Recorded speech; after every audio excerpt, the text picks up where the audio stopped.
Okay, One of them. yeah, recording be one of them. So let's take a moment. We'll begin with a prayer. I'll offer a prayer that Yogananda taught, and you can listen to the words, take them in, or say them responsively, whatever feels best for you. It's a way of inviting the divine to be with us as we meet.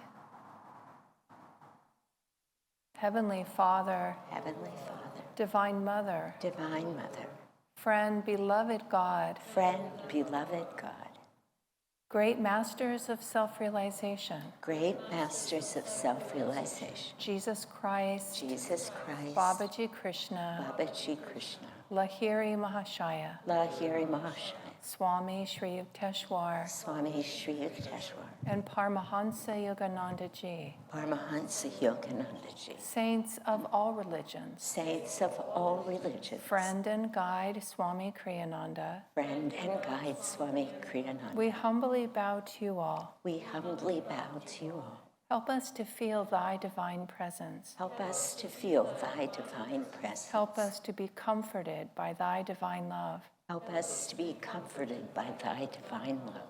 Help us to open Help us to open to thy infinite power of grace to thy infinite power of grace and to live in thy divine light. and to live in thy divine light. Om. Om. Peace. Peace. Amen. Amen. Okay.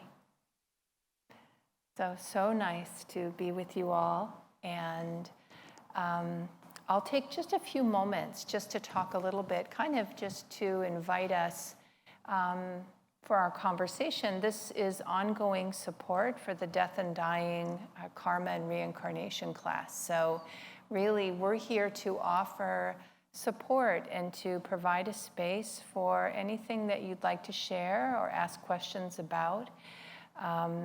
And Shanti and I were talking a little bit before class. Both of us were landing in a similar place, which is what's the essence of this practice, right? And the essence of the practice, the message is how to live in soul consciousness, how to be traveling through our life in a way that we're always having some level of remembrance that this world is impermanent. The bodies that we're in don't last, right? They don't last. And so there are many ways in which we encounter impermanence. In the yoga practice and the yoga way of living is to practice living with a deeper reality that is centered in joy. Right? Yogananda said, God is joy. Right? There are qualities of the divine that we can tangibly experience. And as we practice the spiritual practices, they become more expanded as a reality for us. Death and dying is really one of the most challenging times to practice soul awareness and soul consciousness. In our class that some of you were part of, there were some beautiful stories in which individuals shared these moments of, even in the midst of loss, even in the midst of difficulty, of letting go of someone beloved, right? There was a moment of peace, a moment of grace, a moment of joy. And it's very inspiring for all of us to hear that.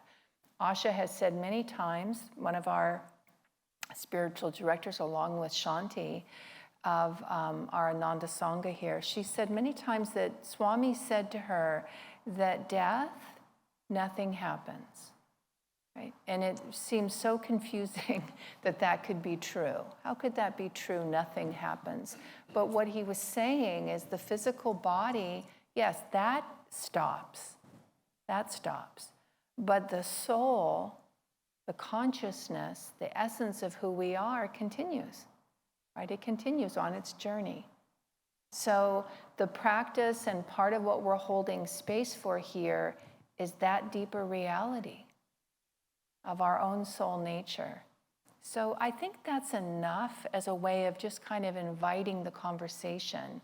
But just to know that whatever we share one way or another, we're coming back to that. We're practicing it ourselves. I can certainly say for myself. It's an ongoing practice, right? How to live in soul awareness, soul consciousness. Maybe I'll wrap up with this. So some of you know that James was diagnosed with prostate cancer over the summer. And so a student of mine was asking me, she said, every time I see you, I forget to ask you, how is he doing? How is he doing, right? And it feels relevant to share because it's really been powerful for me to witness and observe.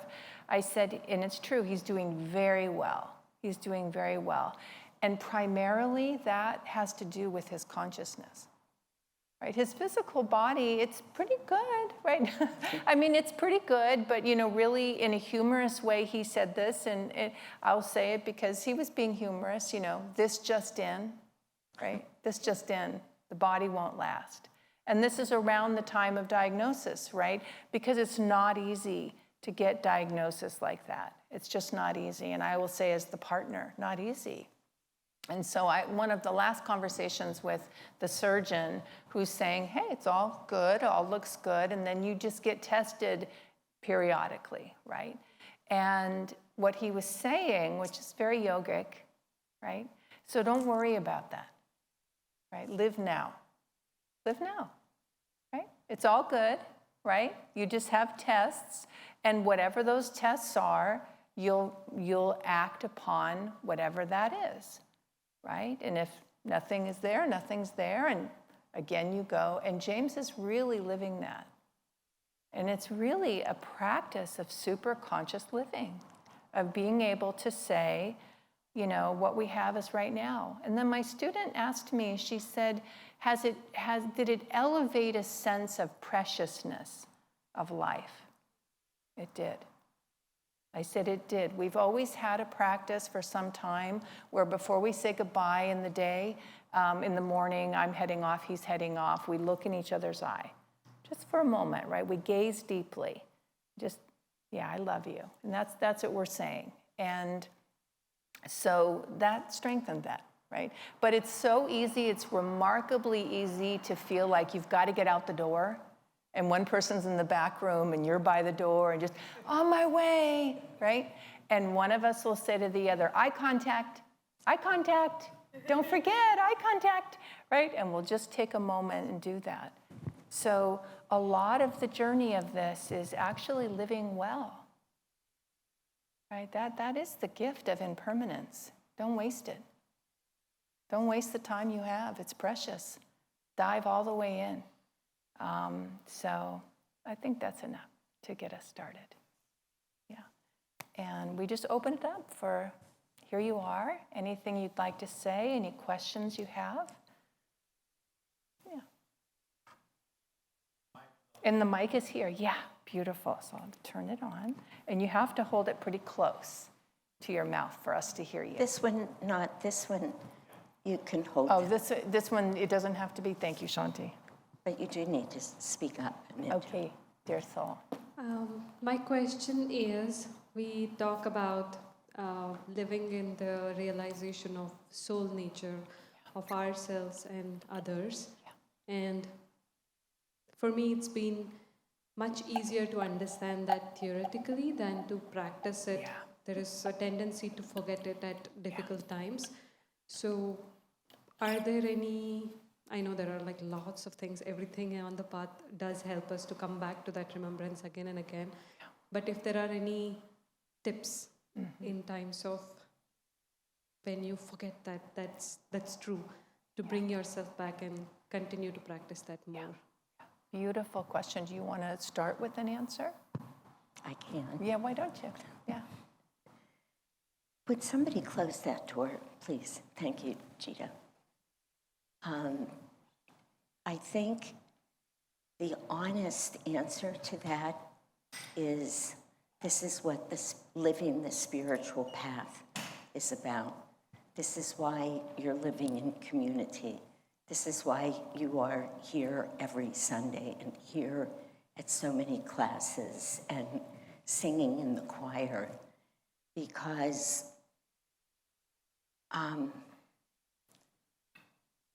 Satan literally mean, for those of you who don't know, and I know you're relatively new with our path, so we'll explain a couple things that we might not otherwise. Yogananda, who's who is an avatar, so the highest evolved, free of needing any further lives being, very much like Jesus Christ or Krishna or Buddha or Yogananda, said, I am adding my testimony to that of many who have come before me. Satan is real. Satan means that downward pulling energy that's a part of the manifestation of all energy.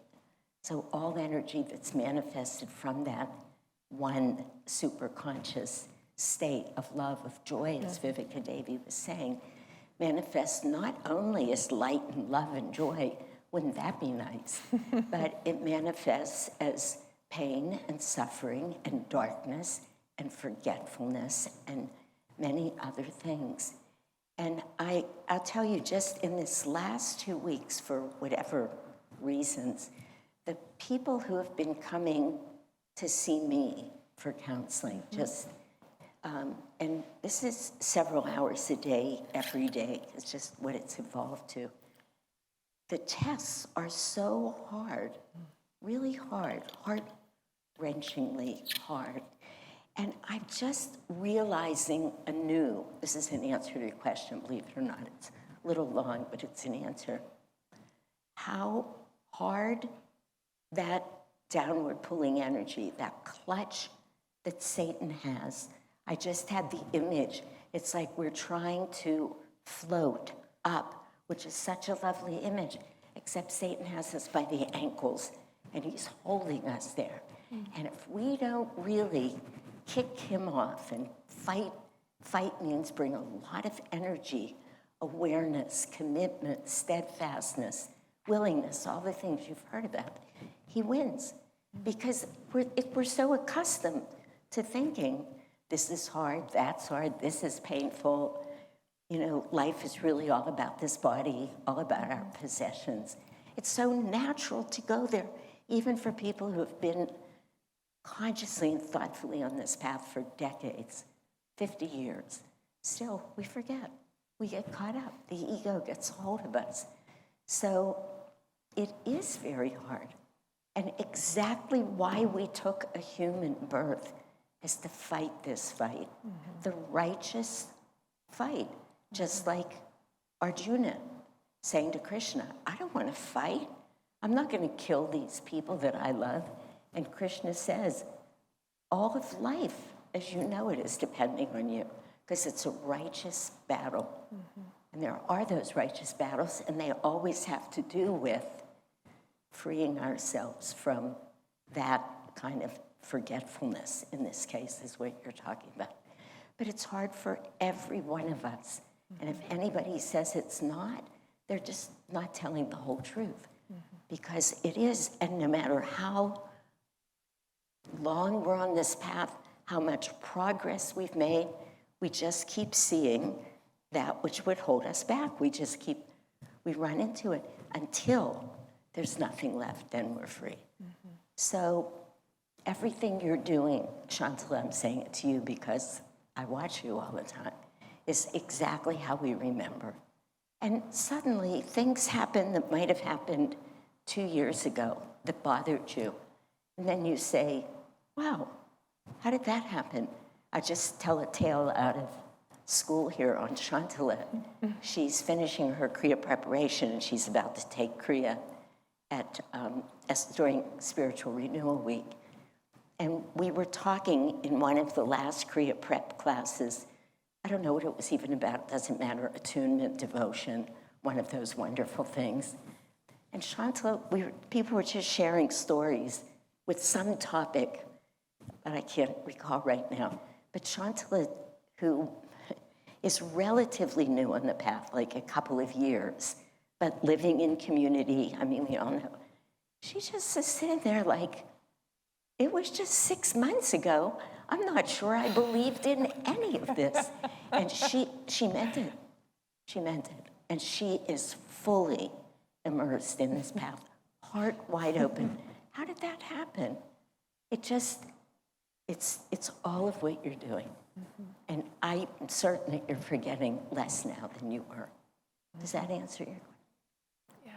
I'd like to say a little bit too, because it's such a powerful, important question, and I love everything that Shanti said. Included in that is how it's an ongoing journey for all of us, right? And so one of the things that came to mind for me is what we practice in meditation is just guide the awareness back. Oh, there it goes. Oh, I forgot. Well, but in the moment of remembering that you forgot, whoops, I forgot, you just guide it back. Right? So that's one thing. It's compassionate, right? Compassionate. And the other is magnetism. So everything that you're doing supports the law of magnetism. That is, and Shanti just listed all these different things, right? That help us to be magnetically in a place of remembrance of the soul. Spend time, as you are doing, in those activities and with those people who can strengthen your own magnetism. And as Shanti said, obviously, and it's beautiful, like, gosh, just 6 months ago, I was, magnetism. I mean, it really, so that's just a really powerful, important principle I practice frequently, is just remembering, be in the company of others who are in soul remembrance. And right? seek it out.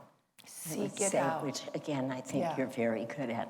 Yeah. Ask a friend or somebody you trust, a teacher, anybody, remind me. Remind help, me. Yeah. And, Chantal is going through her dearly beloved cat, Blueberry, has been very sick and in the hospital, and she wasn't sure if she was going to pass or not. But it's a very big deal. She's very connected to this soul. Yeah. And you reached out many times to many people to help you remember where we are, what Vivekadevi started with. The physical, this is not what's real. It doesn't mean it doesn't hurt. Doesn't mean you won't miss her. Doesn't mean you don't suffer when she's in the hospital. And it's so hard with animals because most of us can't speak to them exactly and say, I'm here with you. And I tell Max every night when I leave, Maxie, my puppy, remember, I always come back to you. Aww. I always come home because he's so like, it's really heart-wrenching to leave. I always come home. And then I think to myself, some night you might not. But anyway, there you have it. But you were great, and you did reach out. And I think finding spiritual friends or counsel or whatever is very, very meaningful. Yeah. It's just a correction. It's like, oh, wait a minute, I was. Yeah, beautiful. Thank you. Yeah. Anyone else want to share, ask a question?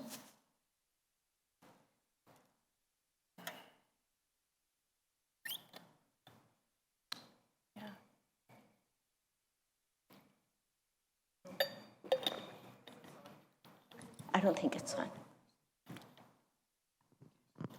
I hope this is, other people feel this is relevant, but it's a very specific question about in vitro fertilization. Okay. In an IVF cycle, there can be a number of embryos produced, and not all of them can be used in that one cycle because they don't want to implant, and have a woman have multiples.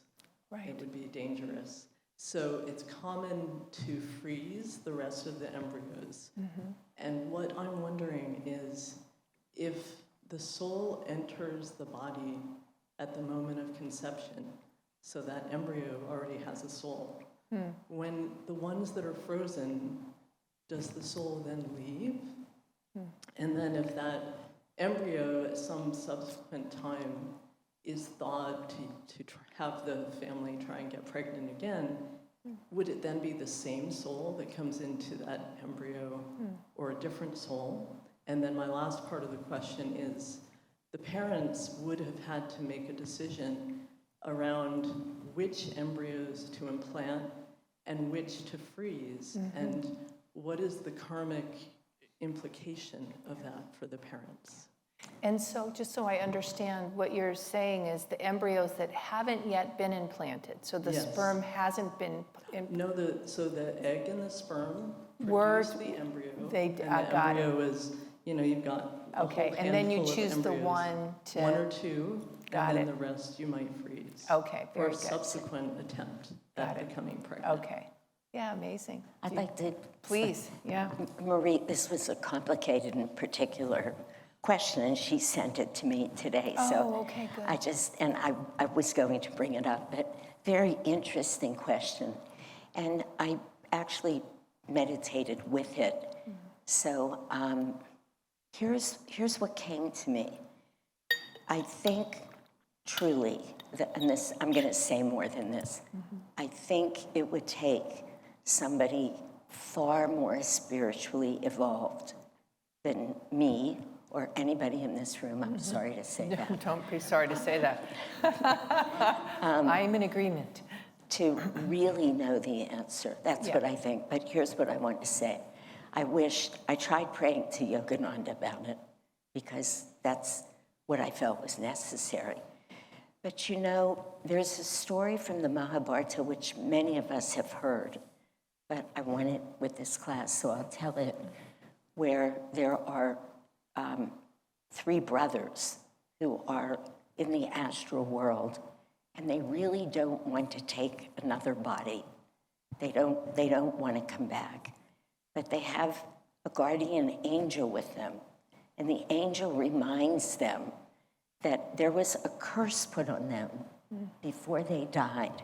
And the curse was, you will have to take another human life.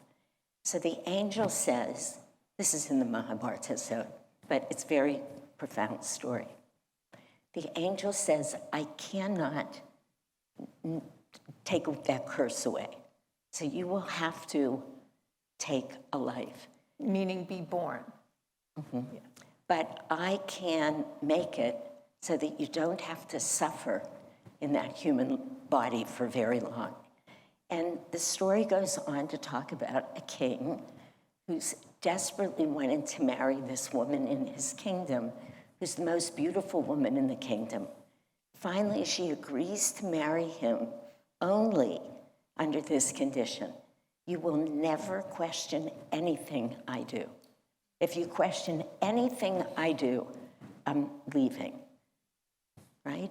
So the king wants a son more than anything to pass on his kingdom. So she gets pregnant and she delivers this perfectly beautiful son. And a few days, I think it is, after birth, she takes the baby down to the river and she drowns it. This perfect little boy. And the king is beside himself. But he remembers that if he questions her, she's leaving. And I'm going to shorten the story now. But she gets pregnant a second time and a third time. And the third time, he questions her as she's on her way to drown the baby. And she says, I'm leaving. Anyway, then the story goes on. The point of that story, many points, but one point is from our side, the human side, the body side. It looks horrible. This woman's drowning her baby, and it's just awful. But from the soul's perspective, that soul fulfilled everything it needed to be spiritually free. So the drowning that looks awful was actually how the soul fulfilled its last spiritual obligation and was free. So I don't know the answer to this question, but I'm certain that there can be no mistakes from a spiritual perspective. It cannot happen. It can't be that that soul was meant for spiritual greatness in an 80-year-long life, but it wasn't chosen first and it stayed frozen and then didn't. I'm sure whatever was meant to happen for that soul, and I think that's really very important because we're trying to figure this out with a logical mind, and it cannot happen from that perspective. I'm sure there are people who can see these things better than I can, and they might know something I don't know. But whatever they would see, it's almost like it has to work spiritually. That's what the law of karma is. That's what magnetism is. It's a weird thing to say, but even the most horrible suffering, everything we see that just looks awful, it can't, doesn't mean it's not painful, it doesn't mean we don't suffer, it doesn't mean any of that, but spiritually, it's not a mistake. So I don't know if that's helpful. The whole question about does the same soul come back, and I don't know. You might have something. But go ahead and say. It doesn't seem like it could, right? Because then that soul would be like waiting. Like, what if the parents never decided to? It seems like it must be the opportunity for a new one based on that timing and the karma at the time. Well, I'll say similar to what Shanti's saying, and it reminds me of a talk that Jyotish was giving, and which was about karma and reincarnation, right? And this is so much what Shanti's talking about, right? What's the underlying meaning behind things that don't make sense, or we just try to reason them out. And so someone was asking Jyotish a question about karma, and the very first thing he said is only a master can explain karma, because only a master can understand all the intricacies of karma, right?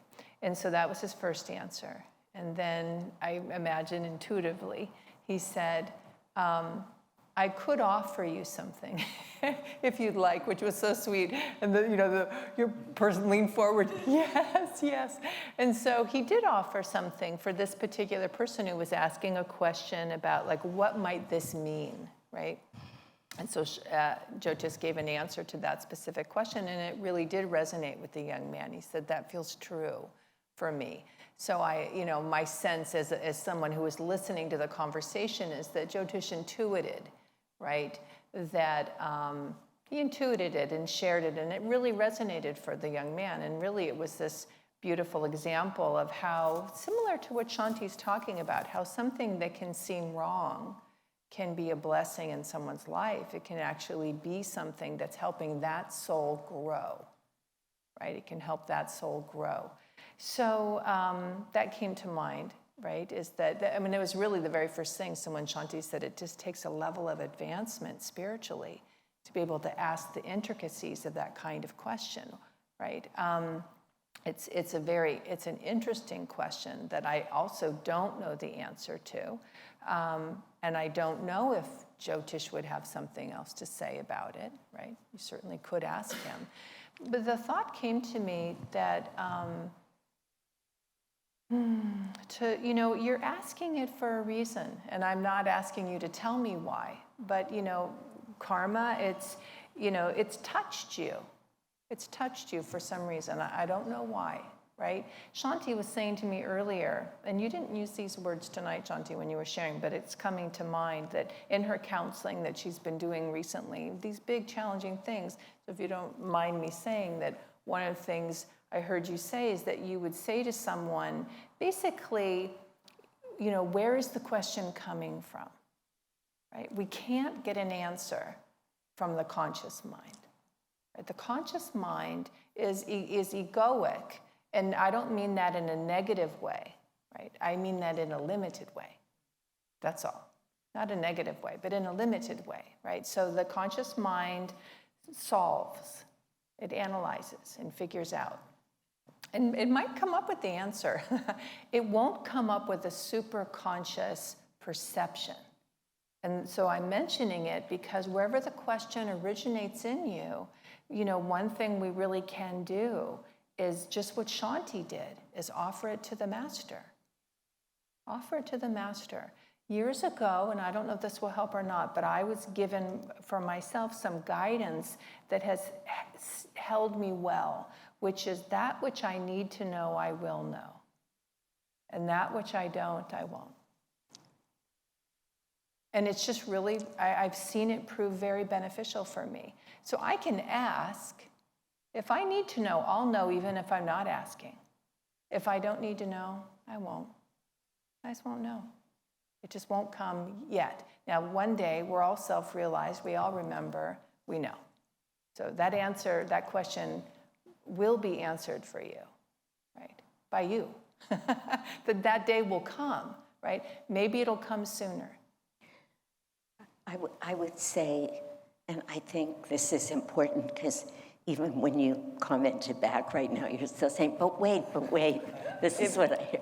You know, please, and I've often said to people over the years, this is going to be such an unsatisfying answer for you. And I usually say it when I see that they're really trying hard with their mind to understand it. Yeah. But there's so much that we're so desperate to understand these things. And the truth is, that's why it came to me today. When I sat in front of my altar with it, I thought, no, this is something Yogananda could talk about this. He could. But I don't know if anybody else right now who could. Nobody, because it's in a realm after a realm after a realm. Too many people's karmic histories and ties and needs coming together. But I would say, in a way, sometimes when something is that complex, it's best if we can work at letting it go. Because it's one of those hooks that gets us. And that's why I said this is going to be a very unsatisfying answer, because then everything in you screams, no, I don't want to let it go. But it holds us in the opposite, at 180 degrees from how Vivekadevi started this talk tonight, with the whole purpose of offering this class.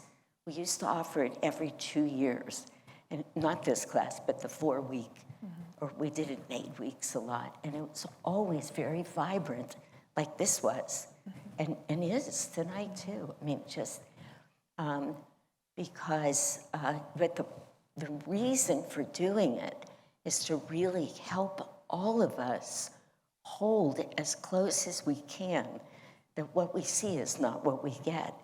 This is really just the most superficial part of everything. And our minds, there's a lot of great minds in this room. And I remember when I was at Stanford and I used to look around, I'd say to myself, you are amongst some of the greatest minds in the world. Really, it was awesome. But they didn't know almost anything that I wanted to know. It was just fascinating to me. The greatest minds in the world, yet I was not watching people being treated so well. I wasn't watching healing happen. It's an interesting thing. Our minds are very constraining. So we offer this course to try and say, as Vivekadevi said so beautifully for the first 10 minutes, these bodies, they're just vehicles for a moment. They're just carrying our soul from one corner to the next, to the next. The soul's on a cross-country journey. And one life might take it, not even a block. But we're so like, oh my God, just got a block. No, if you went a block, you're trying to get from California to New York. It's a big journey that we're on. And I'm saying it particularly because that's what we have to get to be able to find any peace at all with the fact that people die. People die. Sometimes they die even before they're born. And it's just, I'm not trying to make light of it. I'm trying to say this question particularly, will only find rest in a heart that can expand beyond mind. That's what I think. Yeah. Otherwise, people suffer. Beautiful. Well, go ahead. Katya, one moment. Yeah, because we're recording. Yeah, and so. Okay, thank you. What I mean is, what you say in spiritual, there's no wrong. Okay? And then what's the meaning sometimes for you to go to your knee and ask, don't take me, or don't take somebody who I love.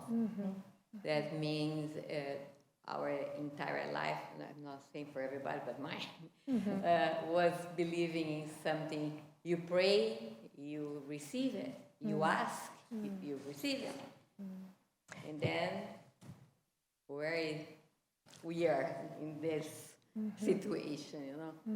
Well, we pray, and we have to pray believing, right? Otherwise, there's no meaning to play. That It's God's pray, listening. You know? That's But we right. don't always get what we think we wanted.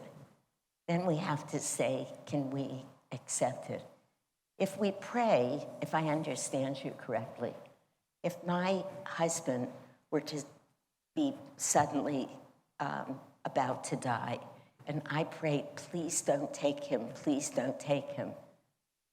Difficult prayer. But Buddha says, just pray if you believe it. Ask if you believe it. There you go.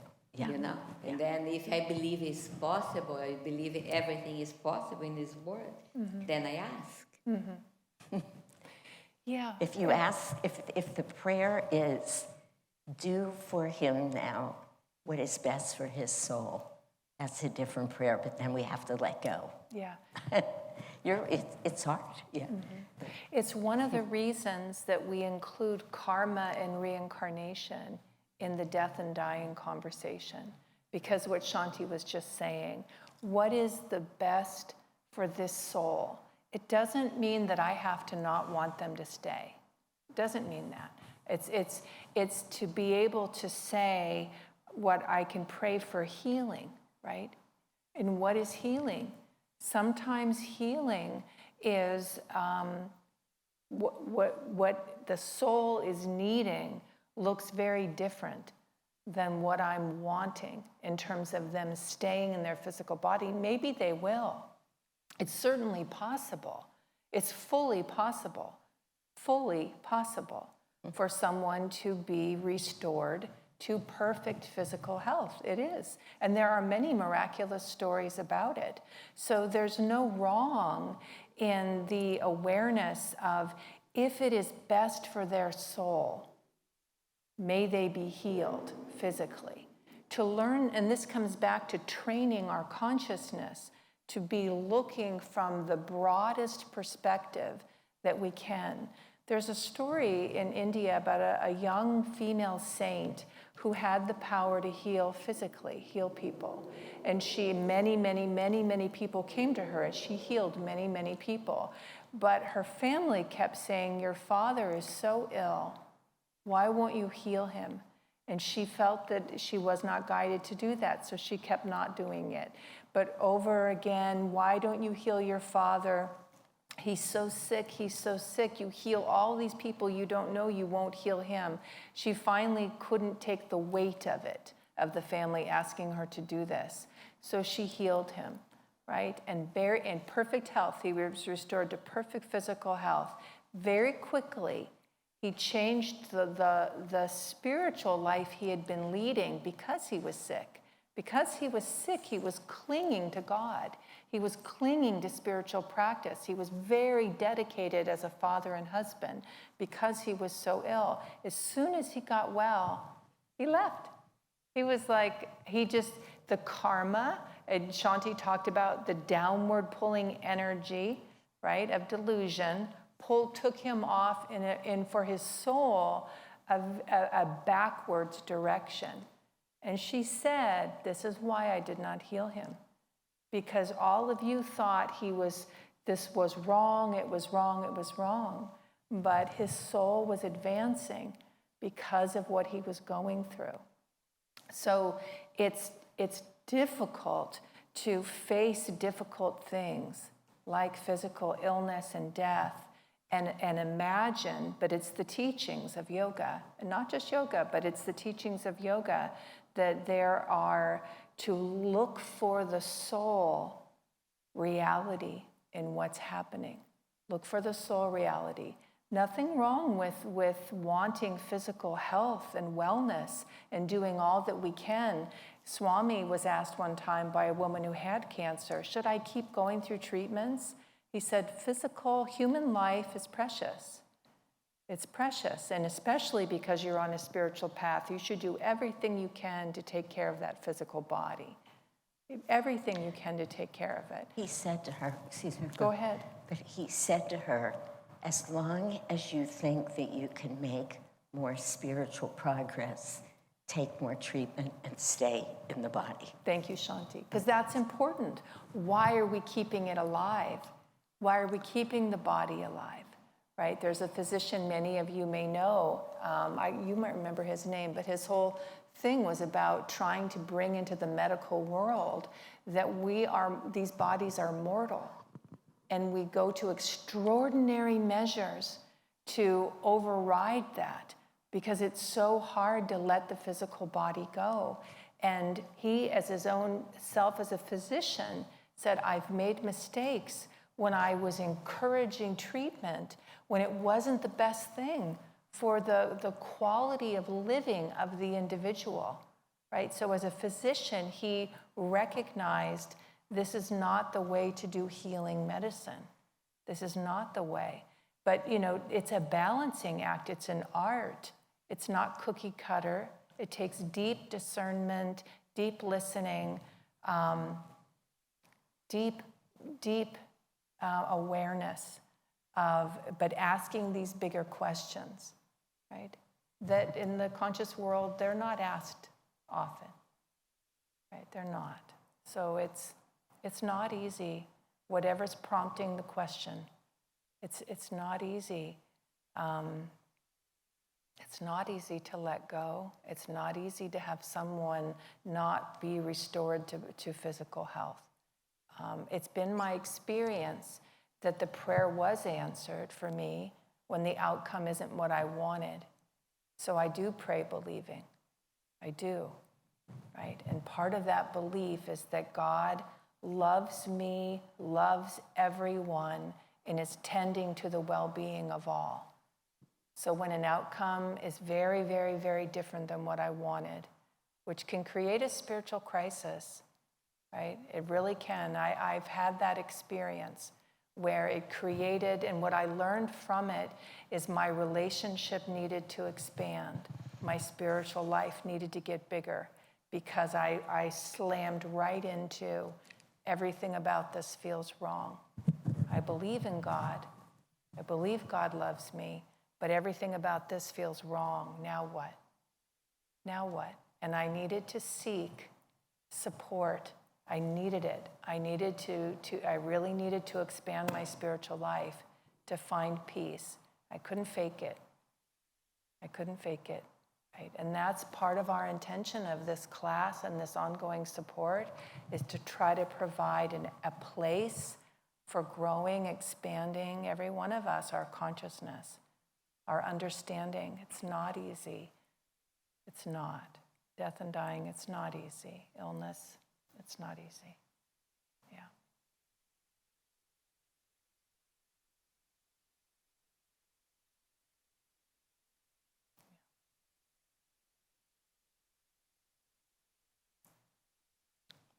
Yeah.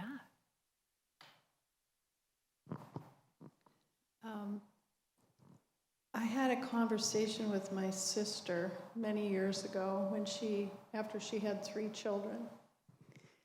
And she said the first one, she did not feel the spirit in the body with the child for several weeks after the child was born. She felt it was around the body was healthy, but she didn't feel the spirit in the body. And then she was living in Colorado. She slipped on a bridge that had ice all over it. She almost fell in the creek with the baby. And it brought the child in. She didn't intend to slip, of course, but her slipping, she fell. She kept the baby on her chest and protected it. And the spirit came in. And then she felt this, finally, connection with the baby. She didn't feel any connection with the child. She was taking care of it, nursing it, everything. And then she had her second child. And her second child was a little boy. Her first was a daughter. The second one, she knew when it was conceived what his name was. Ben. And that was it. And he told Ben. And he's been that kind of a grounded kid. He's now adult. And his third one, her third child, she said she could feel the spirit coming in when he was about, in utero, about 7 months. She was she had 7 months pregnant, and she could feel the spirit coming in then. And then he told her his name. My name's Nathan. So what I learned from that was the spirits come in at different times, and we can't always tell when they come in, whether there's conception or not. So when I had a child, I felt her spirit coming in the minute she was conceived. And then she died in utero at 5 months. And when she left, she didn't want to leave. I certainly did not want her to leave. But the body had died. And it took many years for me to feel grateful for that. But now I do, because if that hadn't happened, I would not have had the psychic gifts I do today. It blew open my division between this world and the other. It became very clear. Divine Mother said, this is what you're needing to do. You're not going to be a mother. You need to mother all these people that are going to come to you for help. And it was so clear. So her death was a gift in a very hard way, but it blew open gifts to other people that I did not anticipate, did not have any idea about. And now I feel her spirit around me all the time, and we're happy together. And that is grateful. I'm grateful for that. So I don't think there's one answer, as from my perspective, of when people or souls come in and out. You know, I don't know that just because they're conceived or there's a seed, that means that there's a soul in there yet. I will say, what you're saying is very touching to me. I'll say the second part first. I had a sister who, she was almost 3 years older than I was, and she just had a lot of trouble being alive. I'll just leave it like that. And she died when she was 42. And to this day, I feel her. She tries to talk to me. She actually tries to tell me what to do, and it annoys me. And I mean, I'm not psychic. I would not call myself psychic. But I frequently have to say to her, Gwen, leave me alone. Let me work it out on my own. Wow. It's really interesting. And it was, she was always in trouble. She was 3 years older than me, but I was always the older sister. I always took care of her, right up to the instant when she left her body. But she hasn't left me yet. So you reminded me of that. And she's annoying as anything at times, but we have a very sweet relationship. I don't know if she hasn't reincarnated. It's weird. I feel her. And I'm not looking for her, and all of a sudden she'll be there trying to tell me what to do in a situation. It's the strangest thing. So I appreciate it, because she couldn't do well with anybody while she was alive. But we've had this sweetness since she left, which is a lot of years ago. I was 39, so almost 40 years ago. Not quite, but close. But anyway, Yogananda does say, and I just want to say this just because I'm a disciple and I have to say it, I guess, that the instant the sperm and the ovum come together, this is what he says, that instant, a flash of light is perceived in the astral world, you know, the astral world has many, I mean, I'm sure we all know this, it's not like one big place. There's a lot of different worlds within the astral world, but I'll just say that. A flash of light perceived, and that soul who experiences that union, that energetic space as being perfect for it to continue working on its karma, instantly dives into that. Now, so that's what he says. How that translates, and he said it many times, so I'll believe it, I believe it. But I don't know how that translates to our ability to relate to or perceive, because I believe what you're saying in those kind of stories, but I definitely believe what he says, that's how the soul gets in, and that it's a choice. It's not like a conscious choice by the mind, because there's no mind yet, but energetically, that is known to be a perfect situation for it karmically. Now, how we get in touch with that, how we know what happens when we can't relate to that, and then suddenly we do, or it feels like the soul just came. I don't know, but I felt I did just need to say what he has said. And so, but I can imagine that people who are much more aware than maybe I am, and certainly than I was, but at other levels, people's awareness exists at other levels. You know, just like I know that you and I, who we have this great love affair and this mutual respect, we get our information in very different ways, but we trust that about each other. So I can't relate, that's the truth, right? I guess I'm being presumptuous that it's mutually respectful, but it is, yeah. So, yeah, I just don't know enough, but I did feel sitting here sharing these teachings that I also wanted to say, here's what Yogananda says. So, yeah. But that's still very helpful what you were talking about, Robin. I mean, very, because it points to, if nothing else, how little we know. And how little we should struggle with our minds in a way, if we can help it.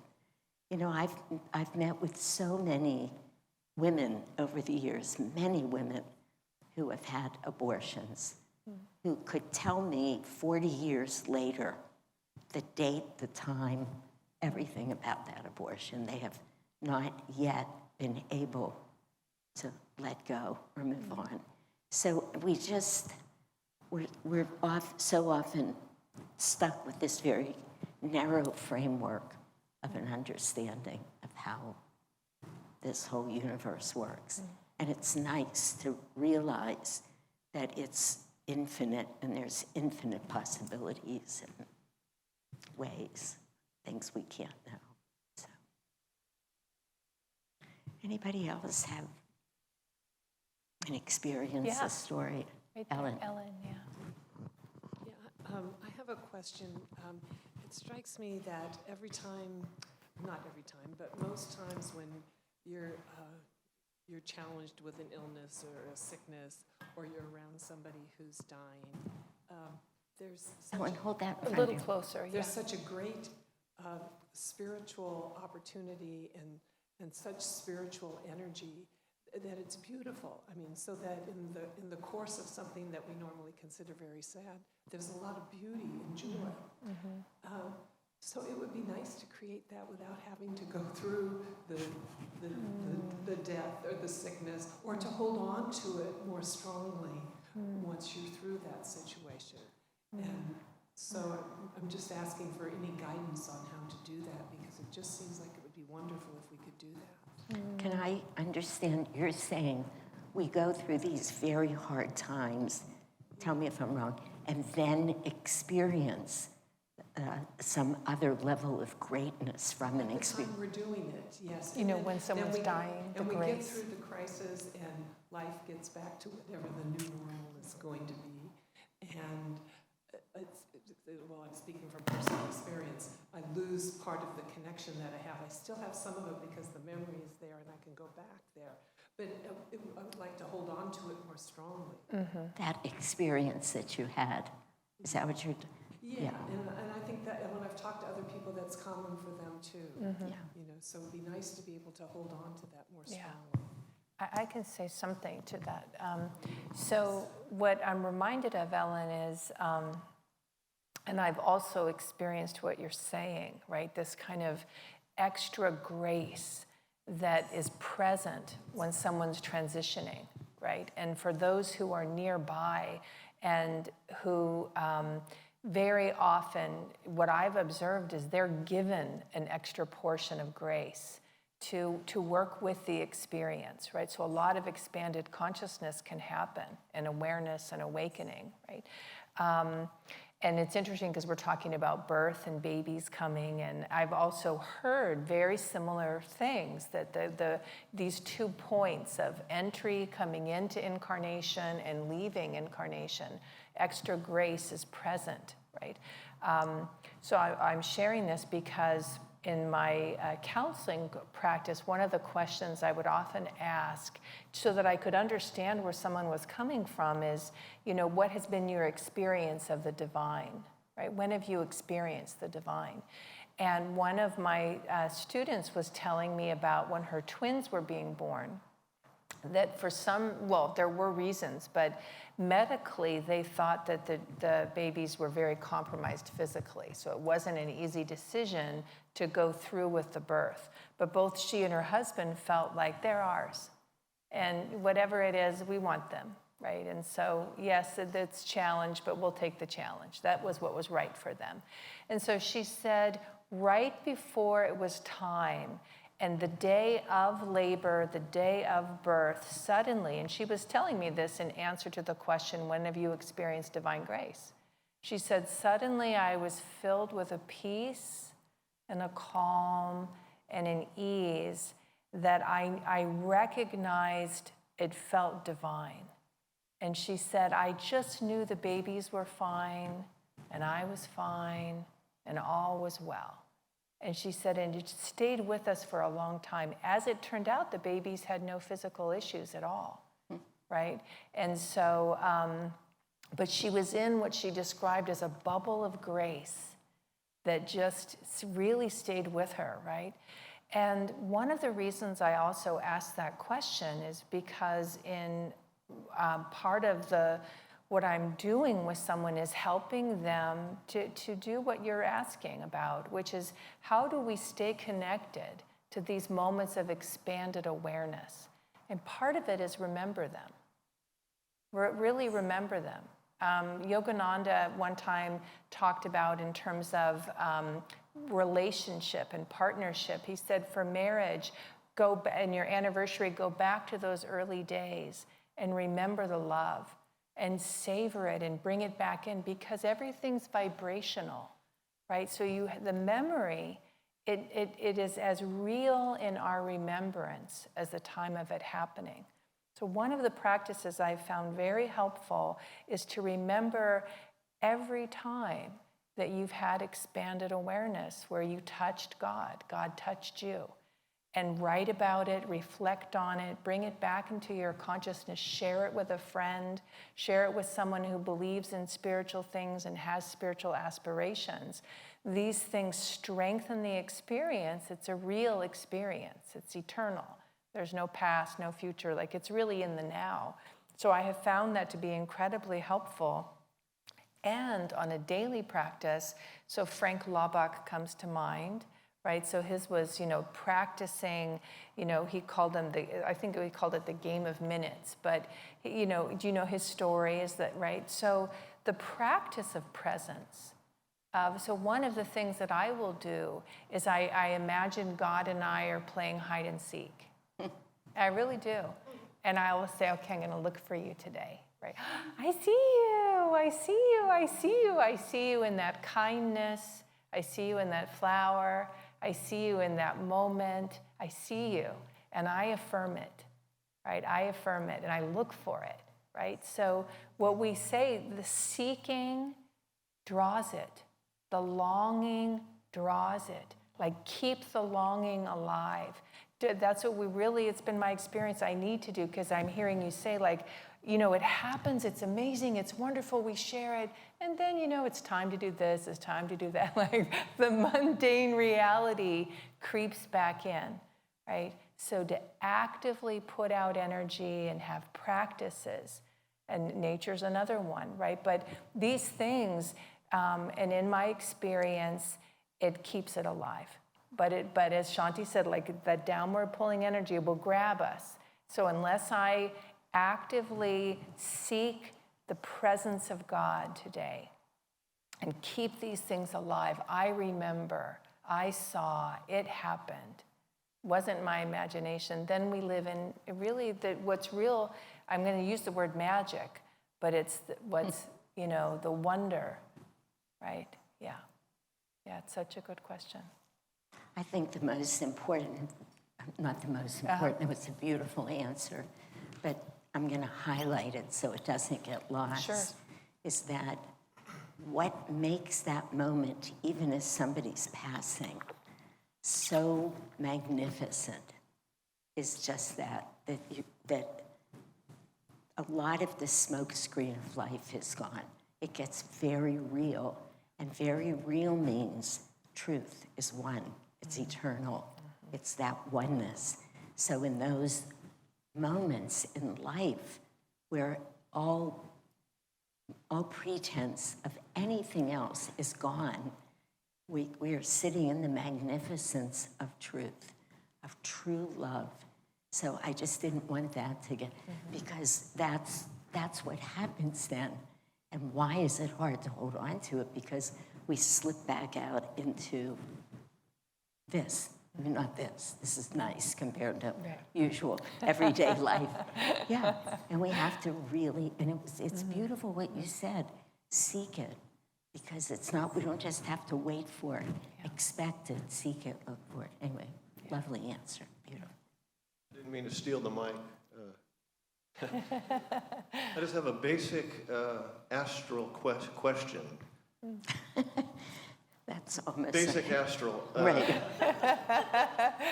So, does our spiritual condition determine which astral planet we go to? And if it does, isn't it extremely vital how our spiritual condition at all times? Because if we're off in delusion, when we meet our Maker, we're going to the place we don't want to be. So. Yeah. I mean, so the answer is yes and yes. Really, Really, I don't it mean is. that. No, but it is. yes, there are different locus, they're called. So I was looking around, I thought, could it be that there's no Indian person here today? Fortunately, I found 1, 2. 3 of you, yeah. But I mean, no, so there are, it's not, we don't all go to the same place. And it is determined a lot by our spiritual awareness, presence, effort, karma. I mean, all of what's real, and what Vivekadevi was alluding to, that is so interesting. What we call miracles are simply those moments when we allow ourselves to have an experience of the divine that's always there. So depending on where we are spiritually in relation to that ultimate truth, it does matter where we go, and we don't all go to the same place. And if I understood the second half of your statement, yes, it really matters. The more, without making it feel like drudgery or hard work, the more moments of our life that we can spend in an expanded awareness outside of the confines of this, not just this physical body, but this ego, the hold that the ego has on us. We are freer to go to I'll say this, though, it's not linear, higher and higher locus. It's not actually linear, like a step up, a step up. It's much more an experience of expansion. My follow-up is when a lot of people, when they get older, they change their mental abilities, change. I'm talking about dementia. I know a relative that has that. Does that affect their ultimate place where they're going? Yeah, dementia, has always been an interesting question on the path. And again, I feel a little less qualified, though I've thought about it many times. And I was just trying to quickly pull up, but I can't. A couple of times Swamiji has been asked questions about dementia. I don't think it's so much a strike against us, like if you get demented and you forget or you misbehave, because what I've seen in the world in many cases, is that people who develop dementia become more of who they were, in a way almost caricatures of who they were. So if somebody's just been a sweet lady all her life, like Ruhia always told me her mother was that way, and she developed dementia. She lived for a couple of decades with dementia.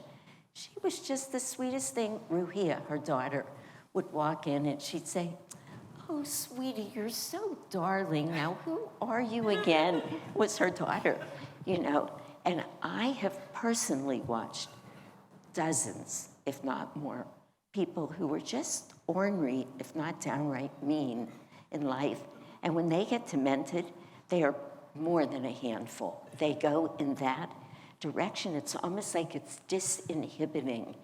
So it's not that it works against us, it's that our karma dictates what happens with dementia. That's my experience and my intuitive sense of it. So I don't think we have to live with dread fear of dementia the way a lot of people do.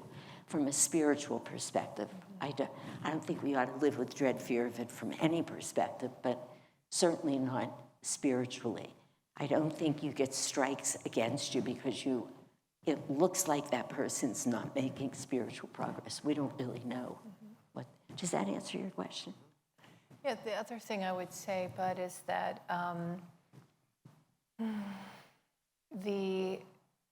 having support, and so this is for the individual as well as anybody we might be supporting.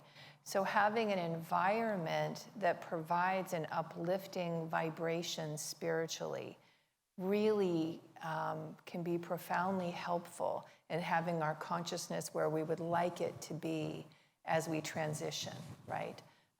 So this can, if someone with dementia, they may not be transitioning right away, but if there's a way to have the environment be such that it's elevating vibrationally, so that could be music, spiritual music that's playing, beauty, kindness, the kinds of things that, but just to say, many people in Ananda practice and make it a practice to say, this is what I want when I'm dying, when I'm transitioning.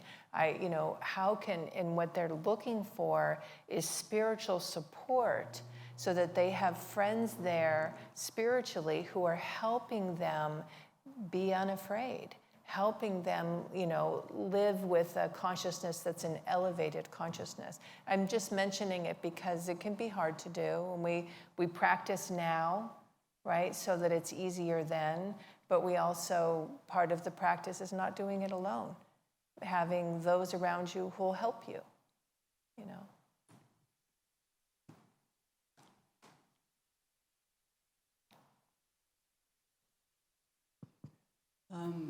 And I just had this memory as you were asking your question, because my mom didn't have dementia, but she was fully functioning, and she had a severe stroke. Oh, yeah. And this was in 2009. And so when she was, it was about 5 months that she lived And so she was declining, and it was obvious that she was declining. And yet I would have these dreams. I would dream that she and I would meet at the bakery, and she would come in and walk just with a little bit of a cane, and we would have these great conversations. Or we would be standing in the laundry room doing laundry together and just having these wonderful conversations. It felt so real, and I got really confused because the dreams were showing me her, not just that she was well, but that she was recovered, because she was limping like she had something going on. And so I really appreciated that one day I was out in nature, and I just sort of felt this tap on my shoulder like, okay, we know you're confused. Let's have a walk, Nice. And what I was told was that she was making progress, that she was learning and growing, even though on the outside what you could see was someone who was half not able to use their body and yet physically declining.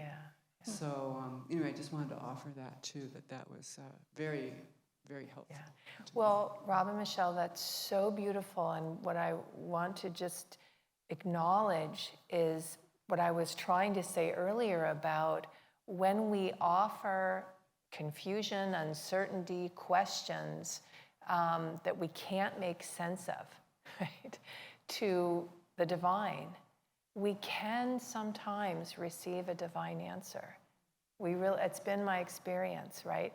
If I'm not meant to have it, I won't. But I have received divine answers like that, like, okay, let's help you out here, right?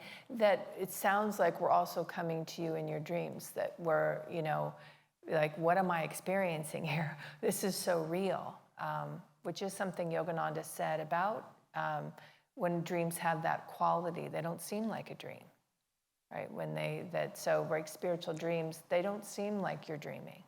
There's certain aspects to them. So it's a beautiful, powerful story. And to me, it's just the continual practice when I don't understand, I want to do this with everything, but give it to the divine. Give it to the divine. And answers can come that soothe, right? The peace comes. Of like, there's a knowing that comes when it's a divine answer. Yeah, it's beautiful. Amazing. Anyone else? Questions, comments?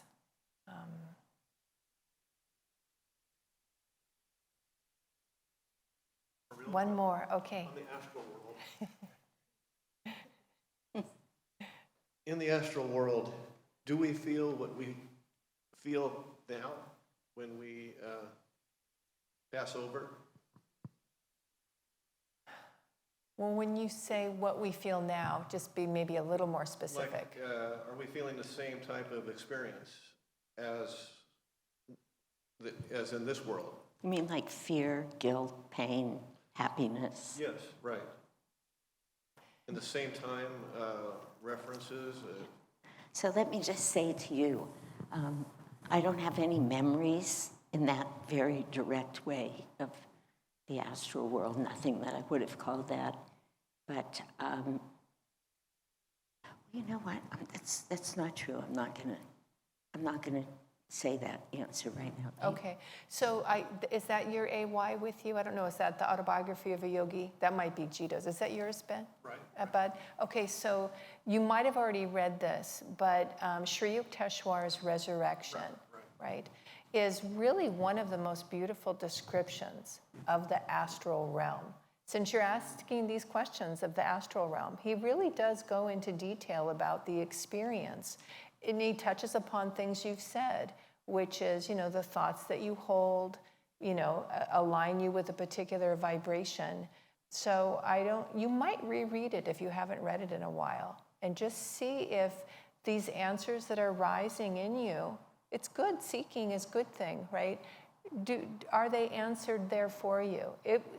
Yogananda, everything he wrote had a meaning and purpose to it. So he specifically did answer some questions about the astral world. I think that Vivekadevi's touching on something else. This is only from what I've read or been taught, not from my own memory in that way. I think we learn a lot in the astral world. Issues can be resolved for us, karmic issues, at a spiritual level. But we don't relate to them as feelings in the same way because we don't have an ego. You know, remember when Yogananda says the ego is the soul identified with the body. So we don't have a physical body in the astral world, we have an astral body. So we can make progress there, answers can come. And this is stated, thank you for reminding me about that chapter. But it's not like our human selves are transplanted there and we're going to suffer there in the same way. That is not what will happen. And I will say that Swamiji says, because I just said we make progress, because we do. Just because Yogananda said it, I know that we do.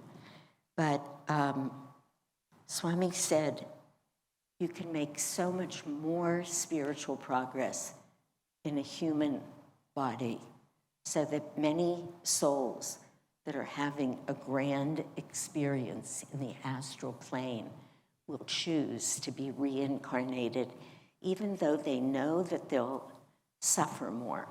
But they also know that through that suffering, through the work that we need to do, they'll make greater spiritual progress here. I'm only adding that, not because you asked, but because I said we can make progress there.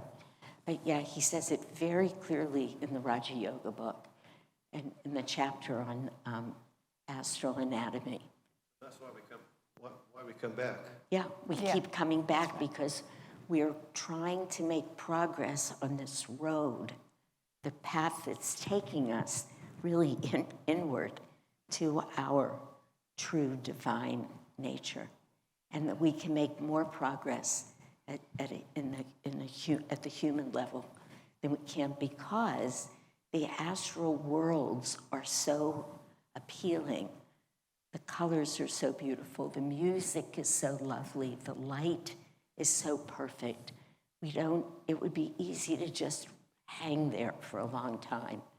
But he says, highly evolved souls know that they need to come back because they'll make quicker progress towards spiritual perfection, union with the divine here.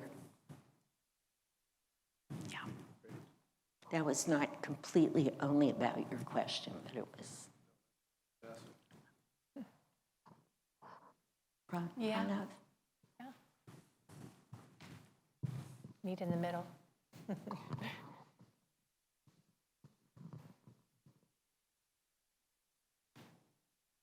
My question is simple, but maybe I'm thinking it's simple. So it's said that when one is transitioning, one should have good thoughts about God. Mm-hmm.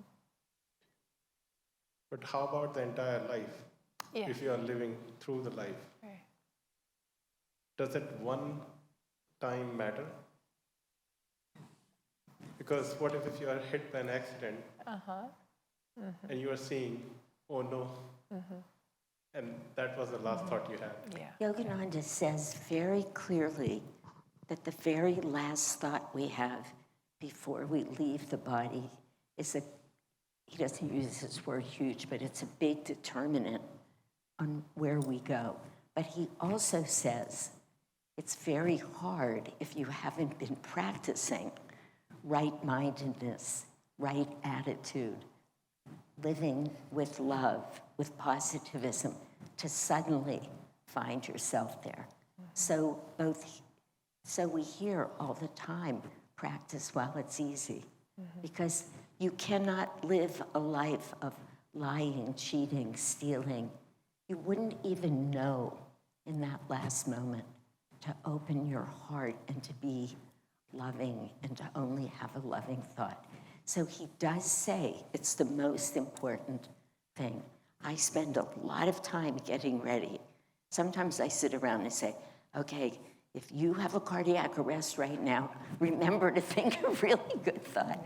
I do. I mean, I think it, like, don't let yourself get pulled into a negative place.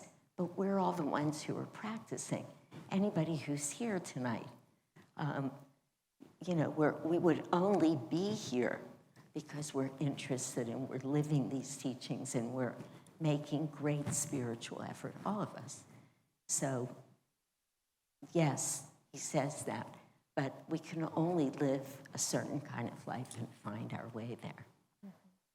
And I think part of what you're asking, I'm not sure, but, Shanti's touching upon this, which is, if we are dedicating ourselves to a spiritual life, right, then we are elevating our consciousness, right? So, that impacts the kind of thing we will be thinking, even at the last moment, even when it's sudden and unexpected, right?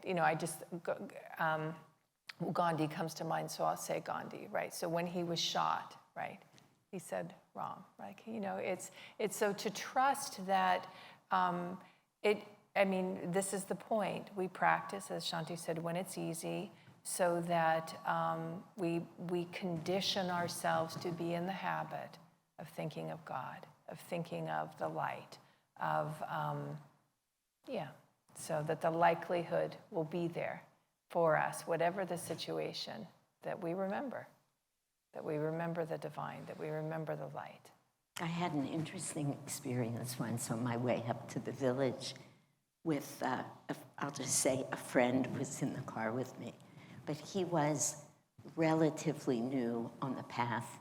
And as we were driving out Route 80, it's 5 lanes in certain places. Suddenly, this car that was over to my right, but I was driving a little bit ahead of me, just comes very quickly, comes flying over across 4 lanes, hits the center divide, and comes flying back. And I immediately screamed, "Babaji!" Just, right? And he said, and he was like this. Yeah. And when it was all over, he said, I'm laughing now because, but there was a man driving and he had 3 little kids in the back. And they wound up all the way over on the right, but nobody was hurt. But he looked at me and he said to me, "You actually remembered to go over?" I said, lots of practice. Lots of practice. That is it, right? It's amazing because thank you for sharing that story, right? Because it's so easy to think it wouldn't happen, but it does happen. It can happen. And that's the practice of it, is so that when it's there, it comes out of us and we're like, oh my gosh, yeah. It's I remember I was driving, listening to a talk by Jyotish and Devi I had been to years before, and I was helping a friend move something, and I was driving along, and I was definitely, in the vibration of that, and suddenly a truck pulled out in front of me, right, and they just didn't see me. They were stopped, and they cut me off, and I was going about 40 miles an hour, and I saw there was no way I could avoid them at all. There was no way. And I thought, But I remember feeling, okay, God. I remember that feeling was just there. Okay, God. It is. Like, there's nothing I can do here. Right now, I did turn. I did try to miss him. I hit him. Right? We both got out okay. The car I was in was totaled. But, I had some physical stuff. It wasn't too bad because I was so relaxed. Which, you can't predict being able to do that. You can't predict ahead of time that will happen. But I recognized, boy, I'm glad I was listening to a tape while I was driving. I'm glad I had that thought, but more important, I'm glad I had that practice. Oh, I'm glad I had that practice. You're driving, put a tape in, right? Have the vibration be elevated so that something you can't predict, you have a moment and grace is right there for you. I have no doubt it was because I was listening to those talks that I had that response. So I don't know about the future, but I keep practicing so that will happen. That, Babaji, because the more we say it every day for every situation and every circumstance, and that really is I do my best to practice in the most mundane way. Right? What shall we wear today? Pray. Why not pray about everything? Why not? Right? And I'm surprised a lot of times, like, oh, I was going to wear something different. All right, I'll wear that. Right? But those kinds of things are training of our consciousness. Train the consciousness. And then it's there, right? Why did you say Babaji and not Yogananda? Because Babaji said, Babaji says, anyone who calls my name with sincerity, at any point, no harm can come to you. So it's been my practice to call. Blessing. Instant blessing. Instant blessing, Yeah. instant spiritual blessing.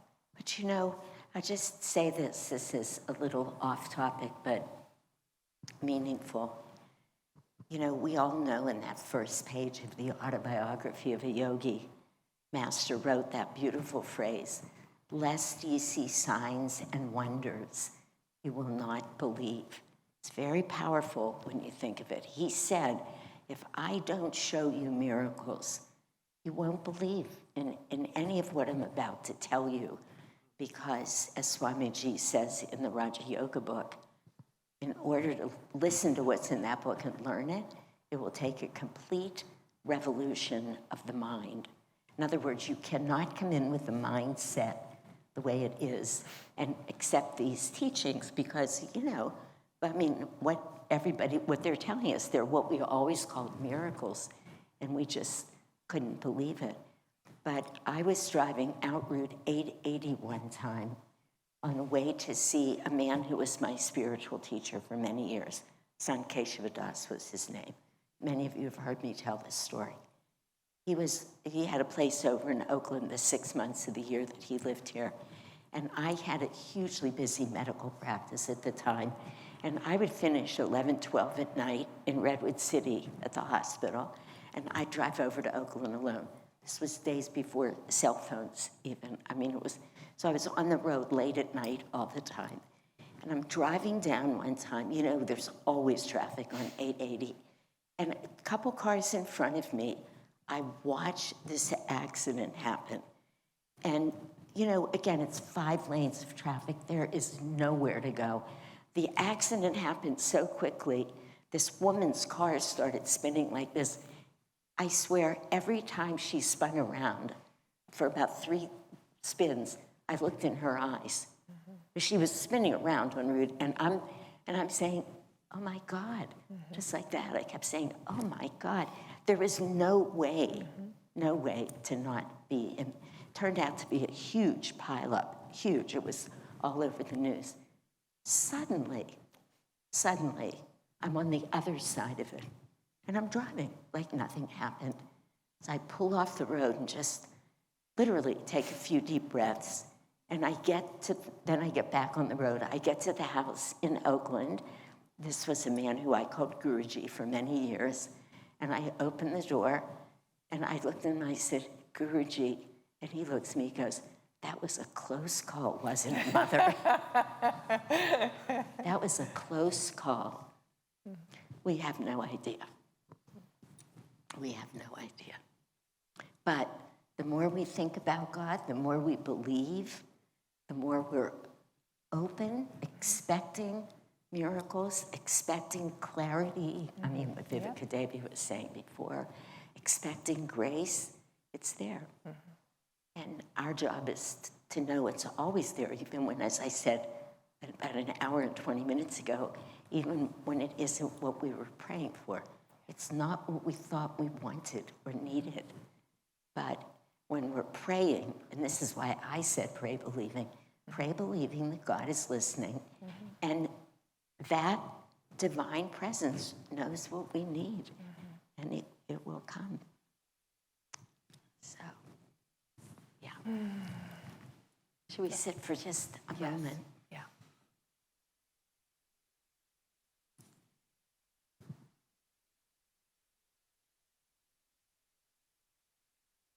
Oh, Shanti, Shanti, Shanti. Amen.